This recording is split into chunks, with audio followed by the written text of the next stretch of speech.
Excuse me. No. Good evening. Welcome to the June meeting of the Implementation Committee. Tonight's meeting will be very short due to the fact that we are having a meeting. The Township is having a meeting with URDC concerning the planned institutional development. First off, I'd like to introduce our panel. We have been here many times before, but it's been a long time since we've been here. So on the end is Steve Palantonio, Susan Byrne, Al Murphy, Robin Mann, and Jim Greenfield. And I'm Cheryl Tamola, and we are the Comprehensive Plan Implementation Committee, or at least part of it. Two people are missing, Dottie Dewey and Rick Barker.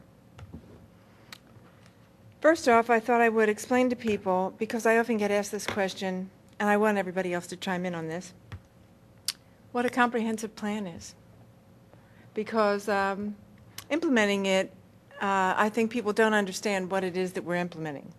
And this is our comprehensive plan, large. And this is our old comprehensive plan. Things have changed. So the reason we have a comprehensive plan is to provide for guidance in addressing the future growth and change in the township. It describes policies and sets standards for what we hope will happen in the community as it grows and we mature. It should be used when evaluating proposals for public improvement and private development. It identifies specific actions which implement the goals and objectives within and gives recommendations and direction and provides framework for future sub-studies and activities. It describes the present situation, the history, and where we hope to be. Now, where we hope to be, planned institutionally, has already been thought through in some way in the comprehensive plan. There are 6 action items in the comprehensive plan that lead to activities that we would like to see the township embark upon with what the township would have. All of this is a comprehensive plan was written in 2003 and approved by the Board of Commissioners. Different Board of Commissioners than now, but Board of Commissioners. And we would like to see some of these things considered that are in the comprehensive plan. So I thought we would talk about, nobody probably brought their material, right? Did you bring yours, Steve? Did you bring your material about the action items? Good. Sure. Just before you jump on that, can you talk about we're not the only township that just decided to have a comp plan. There's basically statutory framework that came down to townships like Radnor, and you might want to describe that and just give some context, because this has been handed down to have us in a statutory manner provide long-range planning framework for our township, and maybe go back to when that broke in the 60s. Okay, in 1968, the Municipalities Planning Code was enacted, and it empowered communities to plan for their future through the use of a comprehensive plan. And it's the Pennsylvania Municipalities Planning Code, and it is used throughout the Commonwealth, and it sets certain standards by which communities operate, and it's kind of like a guidance for all communities to develop. Is that what you're looking for, Al? Yeah, but it gave the township the impetus to start looking at long-range planning, and that has been done sequentially now since the late 60s, which is the third one that was done 3 years ago? In 2003. Yeah, apparently, according to township information, the township had other planning documents prior to that, probably as far back as the 50s. They had some kind of planning documents to guide growth in some way prior to that. But the only ones that I have read are 69, 88, and 2003. Right, and in effect, the result of that guidance and then getting the township the statutory framework to think about planning has resulted in major initiatives such as open space development, ultimately the planning for the downtown overlay district, ultimately planning for how would you describe it, the gateway corridor, if you will, so it didn't look like, you know, neon sign, neon sign, neon sign. I mean, all of these things collectively that we are the beneficiaries of today are a result of statutory framework that the township embraced. I mean, technically, we didn't have to do it. I mean, you could have handled this in some sort of perfunctory matter and not really pursued it in great detail. We chose to do it in great detail, and I think spent a fair amount of money in 2003 to get this done, a lot of people's times, et cetera. But my point is that these were not just academic exercise. They resulted in basically the township as it exists today and a long-range framework that continues to this day that extends another 5 or 10 years until we do the next one. Right. Well, in that light, one of the things that got me started doing this was that a long time ago, Robin and I studied the 1969 plan, comprehensive plan, and it had an emphasis. And each time it gives the township, that we do a new comprehensive plan, it gives the township a sense of writing its course in some way. And at that time, the need was, the township fathers, or probably only fathers then, wanted to make sure that we were not overburdened with taxes.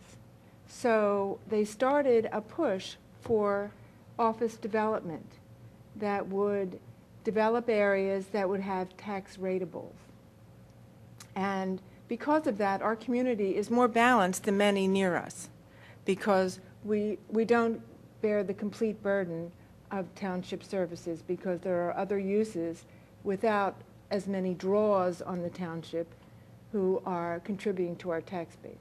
Is that a correct assessment, Robin? You weren't listening, right? I was listening, no, I just wouldn't be able to compare us.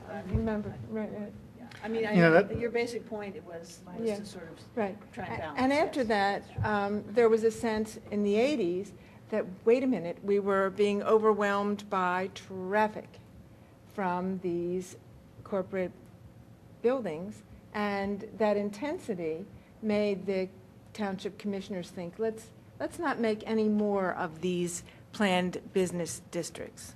Let's pull back a little bit and address keeping our major thrust in all of these comprehensive plans is preserving the towns, the green And the character. and the character thereof.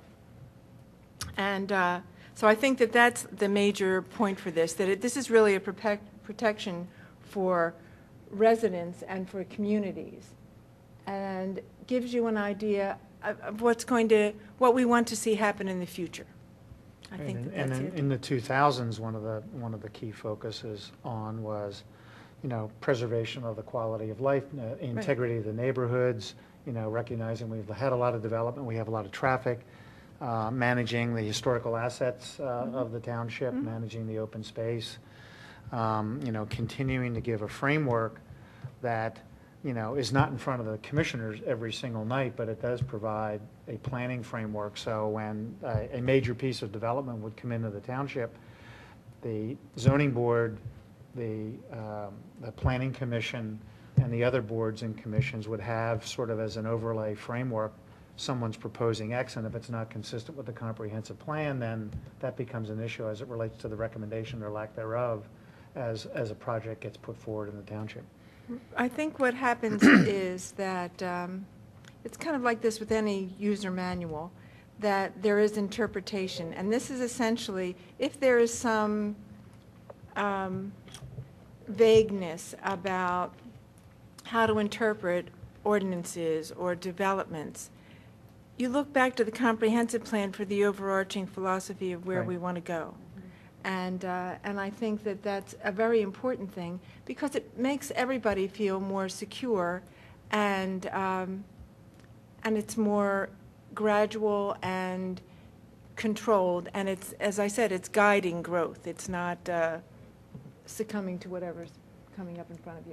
I mean, maybe use the example of we got into the weeds a little bit on the Garrett Hill, when they wanted to develop a plan to preserve Garrett Hill as a distinct community inside Radnor Township, and there was code that they were drafting. I mean, there was all kinds of things that were, that the way that the township dealt with it was to turn to the residents with us as sort of providing guidance to help really from the bottom up, but from the residents on up to the Board of Commissioners, provide some context to what they felt was important to them as it related to the future of Garrett Hill, which I think was a unique collaboration, because I don't believe in many other sections of the township that collaboration took place, but we were part of that. It was the elected boards, it was us, and it was the residents that were drafting. I mean, that's why Rick and Patty got so involved from a Garrett Hill perspective, and they ended up with something that wasn't imposed on them, that they were an intrinsic part of developing, and we were actually a fulcrum to help develop that out. Well, hopefully all comprehensive plans are not imposed upon you, and there is feedback. When we did the 2003 plan, and when we did the 1988 plan, there was a lot of feedback from the community about. That's what I wanted to But underscore. not writing code. Right, I mean, we right. ended up writing code. Yeah, No. but I mean, I just want to underscore that point about the comprehensive plan, because while we were sort of the steering committee and the commissioners ended up approving it, it was really very much a question of striking a balance informed by all of the input from community residents. So that, I think that's one of the things that's so great about it, is that it really is sort of the direction set by the community is Right. the direction we want to go. I think that's a good idea, because generally with development, you have the community versus the developer, and if that's or some mutation thereof. And if you let that be the rule of the day, then it becomes always an adversarial thing. This way, we lay out what we would like to see. I mean, the community does, not me, or not you. But the community lays out what it would like to see happen, and the developers know ahead of time in some way what you would like to see there, hopefully. Right. I mean, historically, it's been a tremendously holistic process where there's lots of constituencies at the table providing input before the elected board either drafts an ordinance, makes a decision, puts a vote, puts the Right. plan to a vote. Right. So as such, in light of tonight's meeting with URDC, I thought we'd kind of go over these points. I know, I feel weird reading. Madam Chair, if I may? Yes. Prior to sorry. getting into that, you may wonder why maybe URDC isn't meeting with you prior to, and I take full responsibility for that because of the history of the last time when there was efforts to work to put something together in regards to the PI zoning, and things spun in different directions. Some things were wrong. I think some people were unfairly accused of things, and basically flat out they were just wrong. So I did not want to put the board or these members through that process at the beginning here. And I think what will be is, because of the value that I think you bring, that the Board of Commissioners, myself, the staff, your experience, knowledge that you have here, is that as this moves along, it will come to you, URDC will come to you and look at your feedback, your input as part of this process. But just in case there's a question of, well, wait a minute, where did we fit in on this? Because I think some people were wrongly accused or attacked, or, you know, Last time. unfairly accused, yes, of the process last time of when it was working through. Because I think the intent was in the betterment of the entire township to put something together, and I think it spun in a lot of different directions that was unfair. And so if there's anybody you want to say, why in the world isn't it coming there, you can point that right back at me, because again, I've got a lot of respect for what you do and what you've done, and that I think you have to be involved in this process. And I think from the board, they want you to be involved with the process. But I think for the initial, get this thing out, because I know right now there's all kinds of different things spinning out there now that, you know, about URDC and the process, because there's even some commentary that this evening, you know, it's the Villanova plan that's being discussed at 7 o'clock, and it's not. It's an overall looking at the PI zoning, looking at all the institutions, because the Villanova plan will actually be first they've submitted something for an amendment that'll be in front of the Board of Commissioners on the 18th of June. So you can just see how things go in different directions, and then they get legs, and then they become a living, breathing thing that is kind of not accurate. Right. So, Bob, on I that, think it's- just if I could annotate on the comments of the controversy, previous controversy that arose, I think some of that is, let's assume not malicious intent, but just a lack of knowledge and experience and exposure to what the comprehensive plan is, what this panel is all about, and what our role is as it relates to that and how we interface with the township. So I think a combination of factors, but largely due to a lack of understanding. I mean, how many, we have 30,000 residents in the township, how many have read the comprehensive plan? Probably maybe the people in this room, but not too many other people. So perhaps one of the things that we can do for an agenda going on over the next 6 to 9 months or so is find a way to get some information out to either the, do it at a commissioners meeting, do it at some of the ad hoc boards, do a town hall. I mean, there are a number of things that we could do to try to educate, because this document has been well thought out and is really the codification of thinking that represents the general thinking of the township, and where they the residents want this township to what they want the township to look like 10 years out. So maybe we could embark on a messianic attempt to educate the township on that. sure. No, I think that'd be great, and I can work along with the chairwoman, and we can get some dates and actually put it out to our staff as well to attend. You've got a lot of new faces too as well to become acclimated and use you as a resource as part of that. So I agree. Bob, I have a question about what you just said. Sure. You indicated that Villanova has proposed some kind of an ordinance change to Correct. that relates to their proposed development on the south side of Lancaster Avenue. Is that right? That's correct. Has their proposal been posted on the township's website? It was posted this afternoon, so it's on Ah. it's on the website. So it is posted out there for everyone to start looking at. From speaking with the solicitor, it'll be in front of the Board of Commissioners on the 18th, not for any type of vote or anything approval, but it'll be the first time in which there can be conversation, at the board level with public input. And then, depending on what the board wants to do, I'm sure they will send it to the different committees then, Planning Commission, Implementation Committee, other boards and commissions to begin the process of review, because it's not going to happen overnight. And I think, too, as part of that, I think what we're going to look for, and I know what I'm going to want to look for, is we see this amendment, but there was their initial drawings and plans that they had, and there were a lot of suggestions made from staff, the Board of Commissioners, and the public. We have not seen any part of that, so we're going to want to be able to see some type of drawings of, have there been modifications or changes, especially in the area of traffic and safety. So I think that's Just another. a question on the language. Is a recommendation a change in zoning or a change in an ordinance? I think it's creating an overlay. Oh, so this as is zoning, so, directly tied to the overlay. correct. It is an overlay. Well, again, it may start out that way, but again, I'm not sure what directions it's going to go. But as of now, it's drafted as an overlay. They're going to look at that and as zoning amendment. So it'll be a lengthy process. Interfaces with the URDC discussion. It will be. And I think that the timing is good for that, because again, and you also have development on Eastern and Cabrini's campuses too as well, and we know Valley Forge is doing some. So really the time is now to be able to look at that and have those discussions. But there's a perception that I think this is going to rush through, which I don't see how any way that's going to move at that pace. When we first started doing it, but I'll leave it there. The time was then. Oh. So the time was when we first started doing this, we saw these things about to happen, but then we had this halt. And glad Correct. to hear that we're at least being considered. This is good. Sure. So at any rate, so some of these things that, thank you, Bob. Some of the things that I think are interesting is that there's a strong sense by people who are immediately affected by these institutional developments that they have breached what we set out.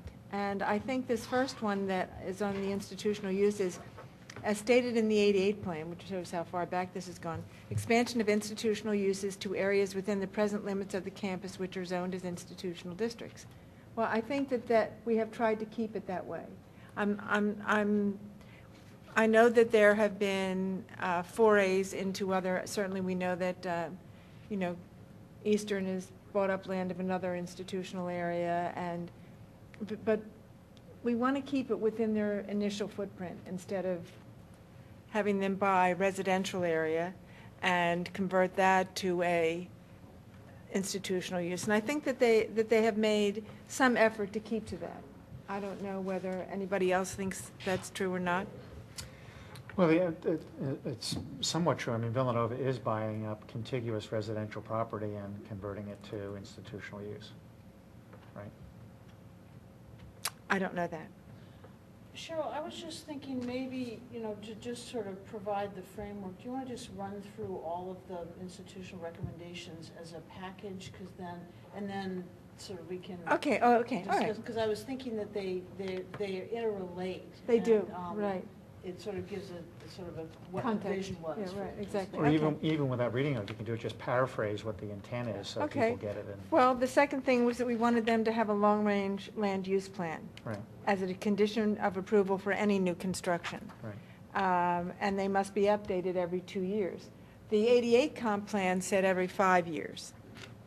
And this is interesting that we're kind of shortening it because things tumble out of the block a lot faster, I guess. As stated in the 88 plan, modify the zoning ordinance for institutional districts so that if institutional use ceases, the area affected should be rezoned for residential use in accordance with the goals, objectives, and recommended actions of this comprehensive plan. Special attention should be given to provisions of assisted living and other senior-related housing. This was something that we really wrangled over during the land use planning process because we didn't want just, Sure. at the time, this is another thing, things change, and at the time there were institutions that were ceasing to exist and becoming residential, and so we were kind of anticipating a change in that direction, and instead we have a change where they come back and, But it's a pretty neat idea because you have oh yeah, this is a great idea. institutional space that could perhaps be morphed into as the demography of the township shifts. Right. To those of us that are getting older, I'm not Right. sure, I know you don't I age, know, but I some don't of us know. are aging. Right. This would be a Flattery is great, right, right. this would be a great use. Right. After the Right. proposed institutional space would no Would- longer be used for that. Right. Okay, refine as necessary the existing zoning ordinance for institutional districts so the different setback requirements for the various uses allowed within institutional districts are provided. Uses which are less compatible with adjacent zoning districts should be set back farther than more compatible uses. The setbacks may be different depending upon the adjacent zoning. And then as an aside to this one, in the 88 plan, we actually did that. We made differences according to what uses were institutionally. Because at the time, the South Campus of Villanova was developed right up against the houses on Meadowwood or Meadowbrook Road, you know, right off of Ethan Avenue. Mhm. And the people that were living there were very much troubled by the student activity, essentially in their backyard. So we realized that if you're going to have a dorm, the dorm should be more in the center and something more benign. A classroom there would have been much better, but, so that was the idea where we had different setbacks for each thing. I don't think that is, I'm not sure whether that's still in our ordinance. Do you know, Bob? No, okay. But I think it's a good idea to make the uses more compatible. This is, remember, back all protecting the community itself, you know, and the, okay, Radnor Township staff should host, this is a good one, Bob. The Radnor Township staff should host an annual planning information exchange with these institutions, during which all relevant planning issues, including problems of community relations and traffic transportation, should be identified and discussed. This meeting should also feature updates of the respective institutions' long-range plans, highlighting any major changes to these plans. Interesting. I can see that becoming a complaint session myself. But And the last one is Radnor Township publishes a periodic newsletter which should reserve space for institutional notes. Radnor also has a website which could devote space to institutional notes. I don't know whether we do anything like that now. I don't think very often. And I'm not sure that that's the most germane thing that's in this list either. But I do think the idea of having a closer relationship with the institutions, all of them all together instead of picking them each off, would be a much better idea. And then everybody realizes they're all set to the same standards. It's not a you're picking on me kind of thing. I think that would be good. Sure. Could I ask Bob a question? The headache that you have is you take a look at the institutional tracks, of which there are several large chunks of Radnor Township that are tied up institutionals, not just Villanova. Each one of them is substantially larger than they were 10, 15 years ago. Example, Eastern College is now Eastern University. Each one of them has a building program that goes on forever, and I don't believe for a minute that a plan that's submitted by any of them today that's called a long-range plan, that in 2 years they're back and they submit a different long-range plan. So one of the problems that you have is each one of them wants to be Ohio State. You know, they want this, they want that, they want to grow, they want to provide this, and land is finite. And, you know, where the rubber meets the road is the residents that are contiguous to any of these. It's a huge, huge headache. So your job, and you might want to comment on this, is how do you deal with the reality of we have this plan, somewhat idealistic. We have this plan where the institutions, growth is the name of the game, how they feel that they're going to meet their budgets and continue to provide revenue as amenities for the students, which requires growth. That runs into the overall plan for the township, which is trying to control that growth. All of that ends up on your desk, which is part of the reason you're going to be here tonight to talk about it. Villanova, of course, wants to develop that piece across Lancaster Avenue, which arguably could really be justified for development, but the question is, what does that development look like? Sure. So how do you manage maintaining the sanity of the residential community against the institutional growth, which is just on a track of its own? Well, it's one of the things, we spoke about this, and all kidding aside, I actually spoke with the solicitor this morning about the comprehensive plan and trying to do something in which there would be township objectives that would actually be modified every 2 years. Because again, when you look at Villanova, what they were talking about here in 2003, here we are in 2012, and it's a whole entirely different. Correct. To where every 2 years you could modify or change some of these objectives or goals of the township of what priorities. Because you're right, with the institutions always changing, and again, they're going to continue to change to be competitive in the markets that they are, and improve and change and modify and all those, to how to protect the residential areas, is something that I think if we shrink that window to where, again, too, the comprehensive plan is a good tool to utilize for development, to say that basically here's what the township is looking to try to do to prevent certain things, to actually get into even more details to this, to where actually it starts to get into stormwater management issues of how are you going to manage your water as you continue to grow. And based on development around there, the water runs through your campuses. How are you going to control that, your growth and impact around the surrounding areas? But on that point, if I could ask a question, how do you manage with Villanova? They come in, they present what they call a long-range plan. That's the context that you have to make a decision based on what they're proposing. And then 2 years later, they come back and it's changed. So you were constantly dealing with a moving target. So you're not dealing with really a long-range plan. You're dealing with a rolling short-term plan. But each time you're being forced as the manager to make a decision as to what's going to be best for the township, and you don't know what the future is going to look like even on a 2-year basis. I mean, is there a possibility where you can nail them down and say, okay, here's the long-range plan, and so if you approve X and they come back and the next building they want is Y, it's the same plan? I think that's what we're trying to do, especially with this plan that's coming up. We have met with them. They had 2 on-campus meetings, kind of lay out their plan. They got feedback from the community. They presented here in front of the Board of Commissioners, got feedback. We had a meeting just with residents and neighbors in the particular area, got feedback. We sent that over to Villanova.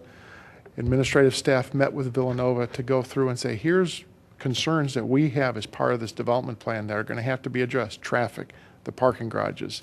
How are you going to circulate traffic around there? Because they were originally only looking at doing a traffic study at Ithan and Lancaster, which the Public Works Director said that that has to expand a lot further because your traffic is not only at Lancaster and Ithan. We want to see a lot of things in regard to stormwater management, containing their stormwater management, streetscapes, landscape, pedestrian traffic. How are you going to manage that? How are you going to manage street traffic, vehicular traffic, the whole area, everything, street lighting, all of that.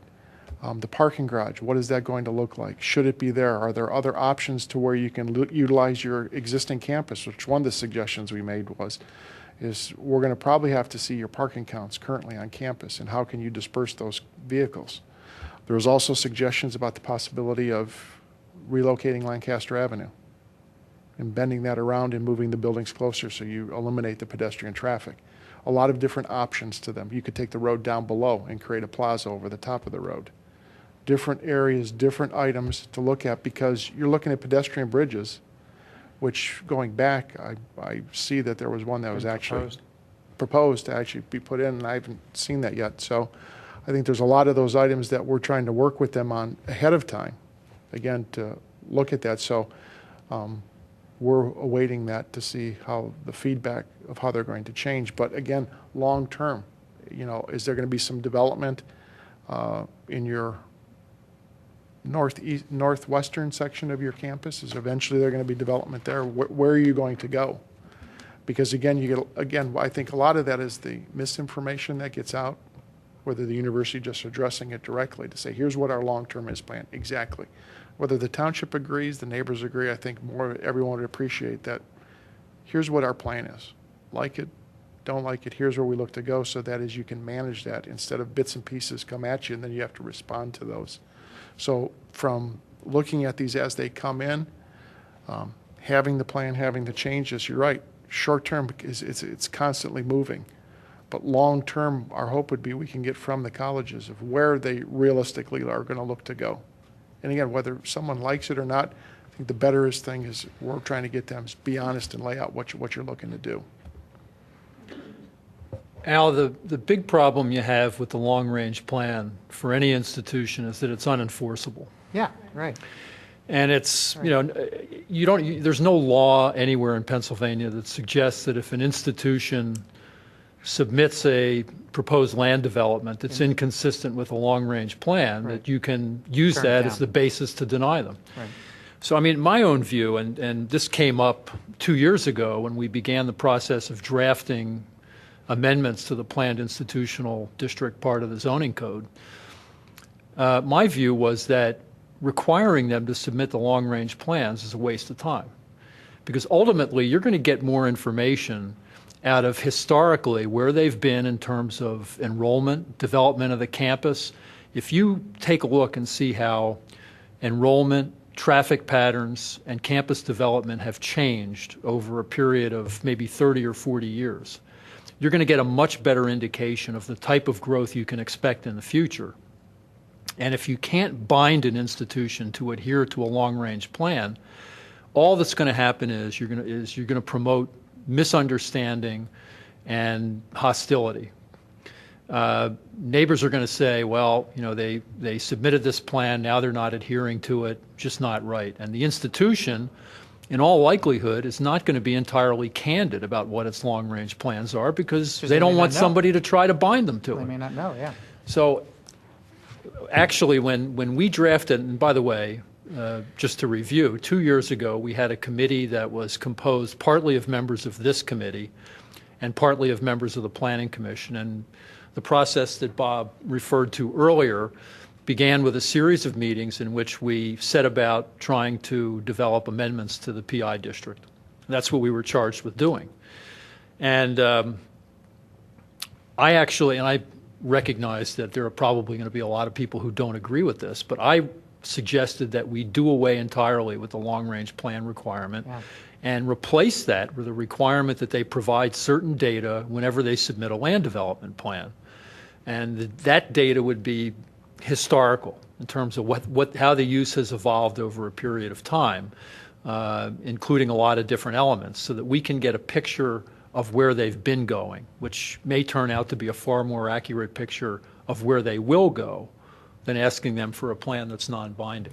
Yeah, I mean, just correlating projections and campus census, I mean, would give you an idea about where they were going. I mean, Bob, land is finite. I mean, we only have, as it relates to any of these institutions, and each one of them, if you take a look at the way that they're going to meet their budgets prospectively, is through growth. That's finite. It's finite because the land is finite. At some point, when does they either buy large tracts of township land outside of their existing footprint, or the census is capped.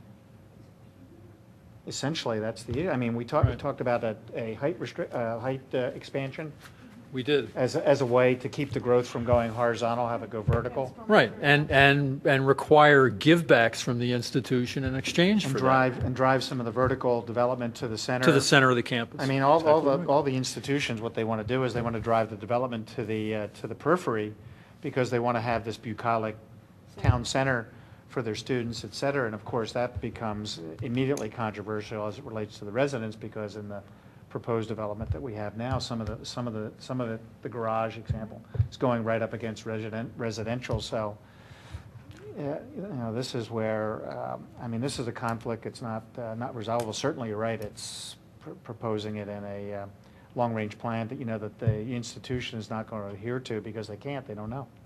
Ultimately, the township's policy as to how it believes institutions should grow is going to be manifested in the zoning code and in the subdivision and land development ordinance. I mean, that's the guts of Right. of requirements that you can impose upon institutions or any type of use.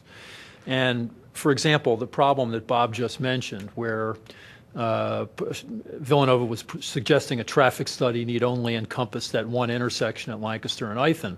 Right. You can have requirement in the subdivision and land development ordinance that a development along an arterial for an institution take into consideration in a parking study every intersection within half a mile. And that's how you impose the types of requirements that are going to make a difference in terms of getting an overall picture of what's being proposed and how you deal with that. Right, and then Bob, I guess your problem is then compounded by the fact that, let's say, just taking Villanova as the example du jour right now, they're proposing a certain amount of development.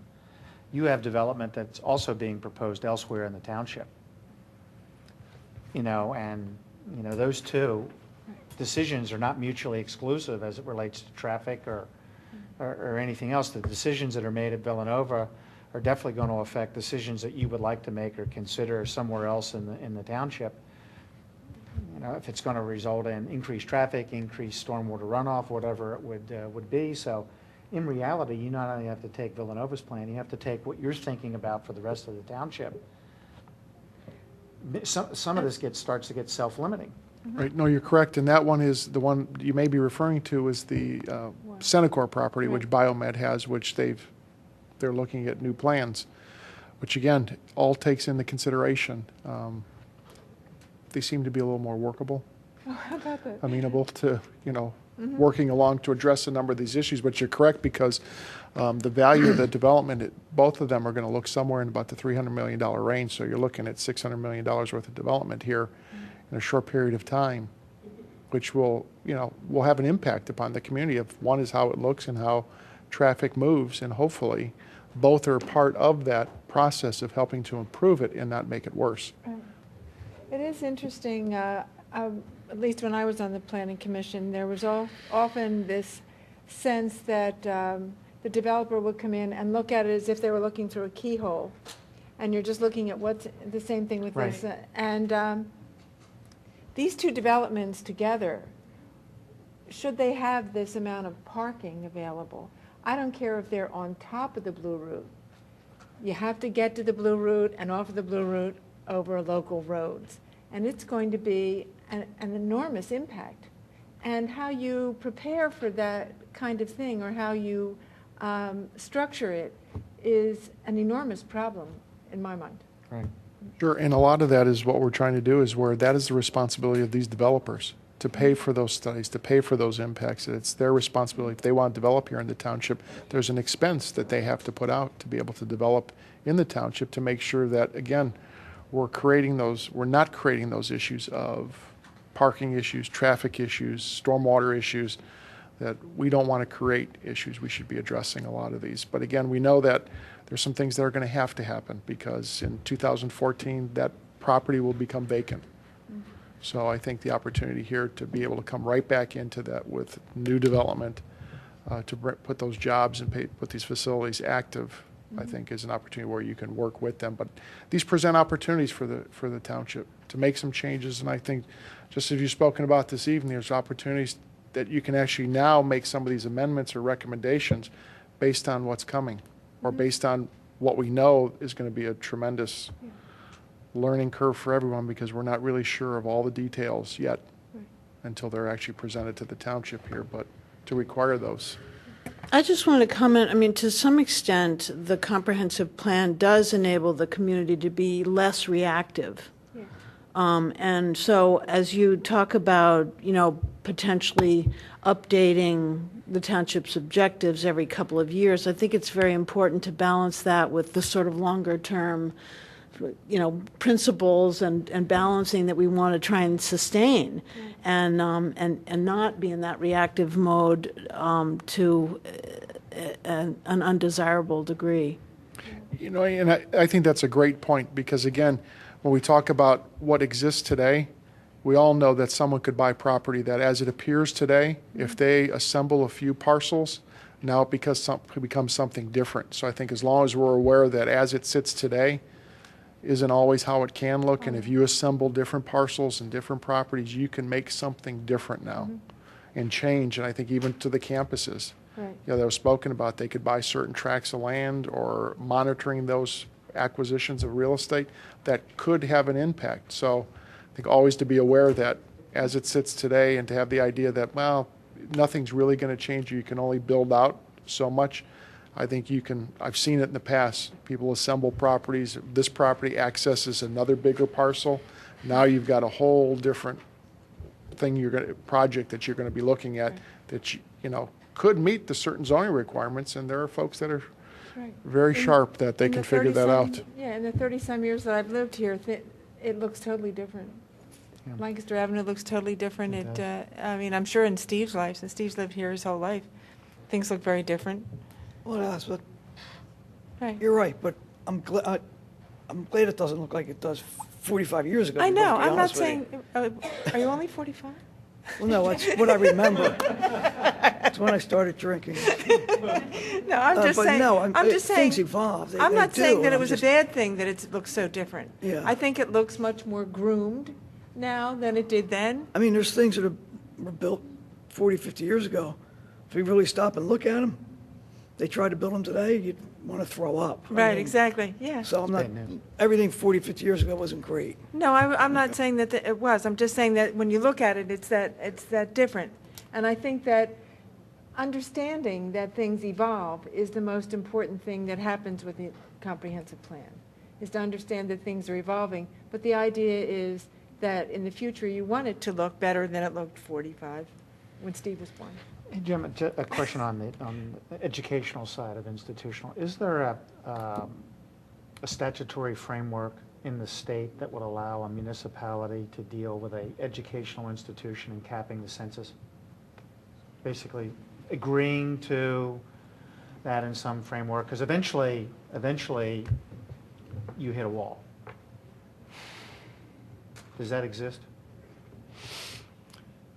There's nothing that I'm aware of in Pennsylvania statutory law that allows you to impose a hard limit on an institution's enrollment. So, That doesn't mean it hasn't been done, and it's often been done by municipalities as a condition of approval of some land development plan. This is probably a remark for another day, but the thing that I was talking about with the official map right. is a way to plan for these kinds of municipal things that we want to have happen, to save the open space, to provide for stormwater absorption, to provide for all of the things that we would want to keep in the future. I would like to see us discuss that in another one of these meetings in some way also. Sure. It is the teeth. It gives you a year to react to something. And I think that that's a really important thing, a tool that we could also use in the township. And it might be an affordable tool also. Cheryl, can I just bring up something we've talked about again to Bob? In the planning that you do, again, there are external factors that are coming in here. There's been a long-range plan or suggestion by the Delaware Valley Planning about trying to do traffic calming in the Route 30 corridor. Obviously, that's cutting through Radnor Township.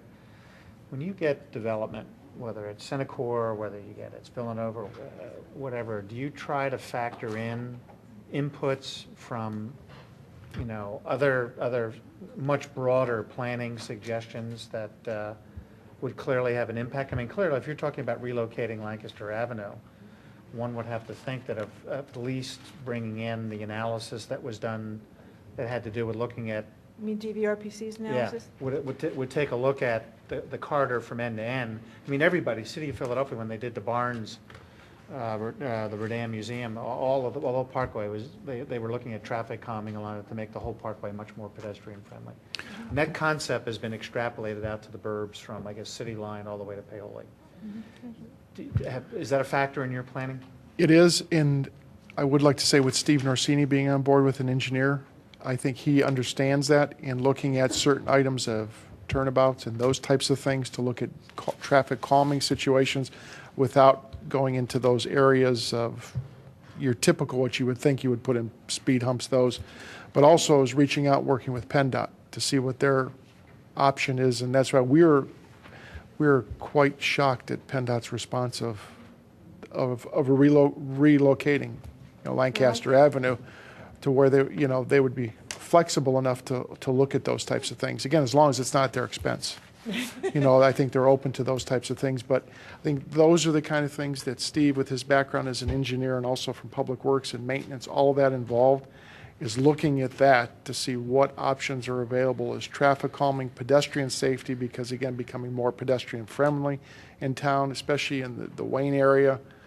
Again, pedestrian friendly, pedestrian traffic, how you move. You look at the Villanova campus, again, of how people cross, and again, most people cross on the diagonal. They don't cross at crosswalks for traffic signals. Again, how are you going to create those types of elements along Lancaster Avenue? Conestoga is another one. Again, another road. How are you going to address those types of situations? Because again, more and more traffic, more and more pedestrian use here in the township, people walking, biking, and those types of things. How are we going to address those to keep people off very busy roadways? Because we think with that particular development, Ithan Avenue, Aldwin Lane, Conestoga, just in that whole area of how much traffic now is going to be diverted when you do have development. Where's traffic going to move to? And right now, Conestoga Road is, a nightmare at times at 4 o'clock till 6 o'clock. It's jumped off with Route 30. It's on County Line. So those all are being considered as part of this. Well, here's my wrap up for this evening. Does anybody have anything else to say? I did a cryptogram the other day. It says the art of progress is to preserve order amid change and to preserve change amid order. I think that's a tall order for us, but I think that's what we ought to be doing. Thank you, Okay? Cheryl. Sure. Sure enough. Thank you, folks. Oops, one thing. Meeting adjourned? Meeting adjourned.